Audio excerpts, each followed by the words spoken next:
Alright, so there's a lot of things you can do with jQuery, and one of the cool things that you can do, the one things I really like, is doing animation. And there's a couple different ways to do animation. Yes, you can do it with CSS, but you can do a lot cooler things using jQuery, I feel like. So I'm going to go ahead and just take a look at a very simple option for a couple different forms of animation using jQuery here.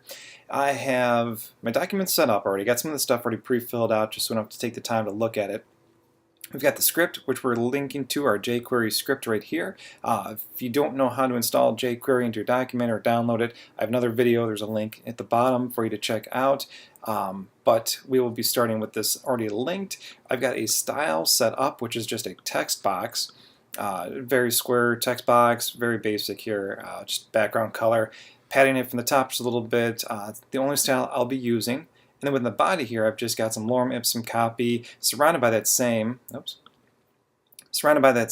text box link or style here. So if I go to my browser, you can see that this is what it looks like right now, just a gray box with some text in it.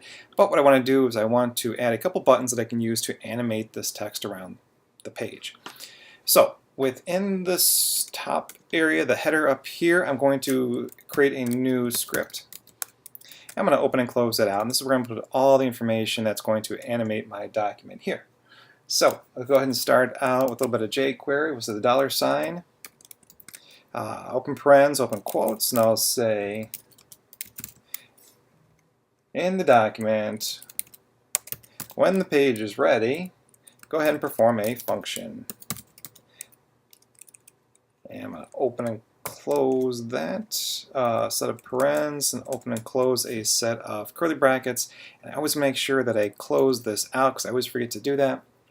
So within the document, when it's ready, perform this function here. And I'm going to do a couple different animations. I'll do one that I'm going to call grow. So I can say, open quote, say grow. I'm just going to create my own object here. Say call it grow. And it'll be a click function, so say .click, and I'll create a new function to actually control what happens when that is clicked. So I've got my function opened up there, open and close parens,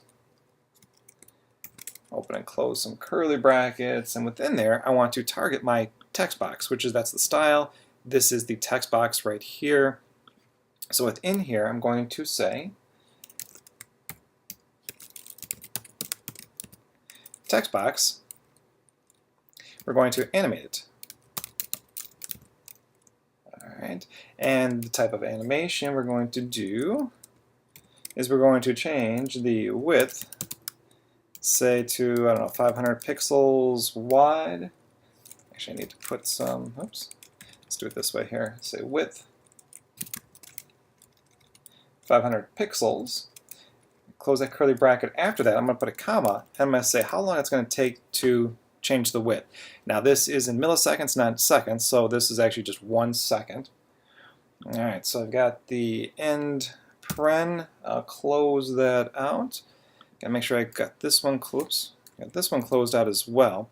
So right now I have a function that when grow is triggered, when it's clicked, it's going to perform this function to take text box, animate it to a width of 500 pixels over the course of 1 second.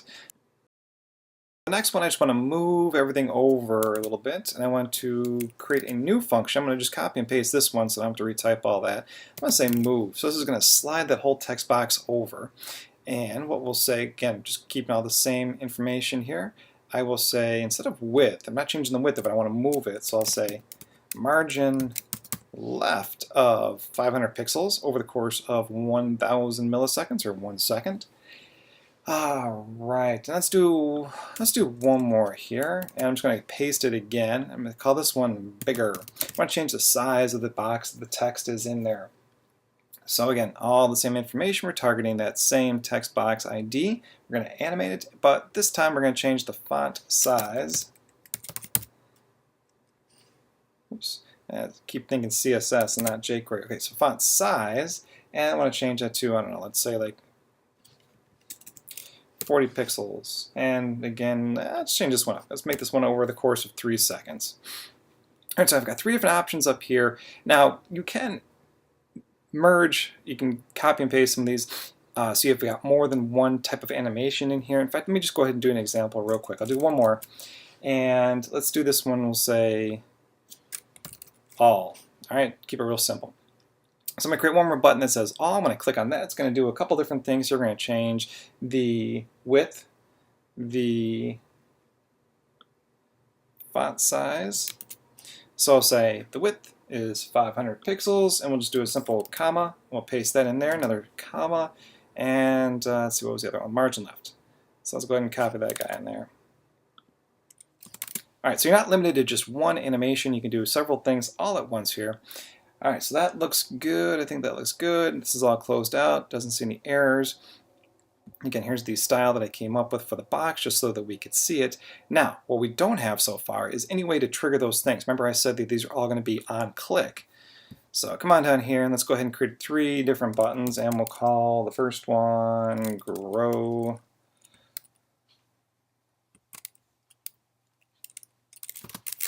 Oops. And we'll just give this one just the pound sign in there, hashtag whatever. That just means it's not going anywhere. And we'll say ID, which is what we targeted up there at the top, is equal to grow. And we'll go ahead and close it out. Within there, we'll say grow. Whoops. So within there, we'll say grow. Cannot spell. All right, grow. So I've got that one link right there. Let's go ahead and do the next one, do kind of the same thing, and this one will be move. All right, and let's go ahead and do another one. I'm just copying and pasting to keep this moving along a little bit quicker. The next one I think was bigger, so I'm going to make the text bigger when I click that one. And I did that last one that was called all, so I'll say ID is all. And the link itself is going to be called all. Alright, so I'm going to save my document here. Hopefully I did everything right. I'm going to come back to my browser. I'm going to refresh the page here. Because I'm using lorem ipsum, it's asking me if I want to translate it. I'll say new. Alright, so this is my box. I've targeted this. Now if I can say alright, so that's not working, so I did something wrong here. Yes, I was targeting the ID of text box. I set this up as a class. I'm going to make that change here real quick. So say text box, and then ID equals text box. And let's save that, and let's go ahead and see if that fixed it. I'm going to hit refresh. Nope, don't want to translate. Okay, so click grow. You can see my box just grew. I can say move. I'm going to move that box over. That moved over 500 pixels. And I'm going to change the font size by clicking on bigger here. And you can see that one took a little bit longer because we set the time on that one to be 3 seconds right there. The others were just over 1 second.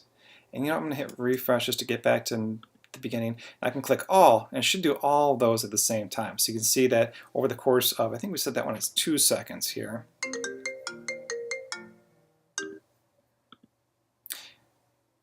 No, we said that one over the course of 1 second. So let's go ahead and change that one to 3 seconds as well and come back and refresh. Now that should be a little bit slower so you can see all the animations happen at the same time. 1, 2, 3. The font size changed, the box moved, and it got bigger. So very cool things you can do with jQuery. It's very simple too. If you look at some of the ways that you can animate using CSS, there's a lot involved because you have to target different types of browsers, tell what kind of animation it is, set the start and stop time. Using jQuery is just so much easier for doing this kind of stuff.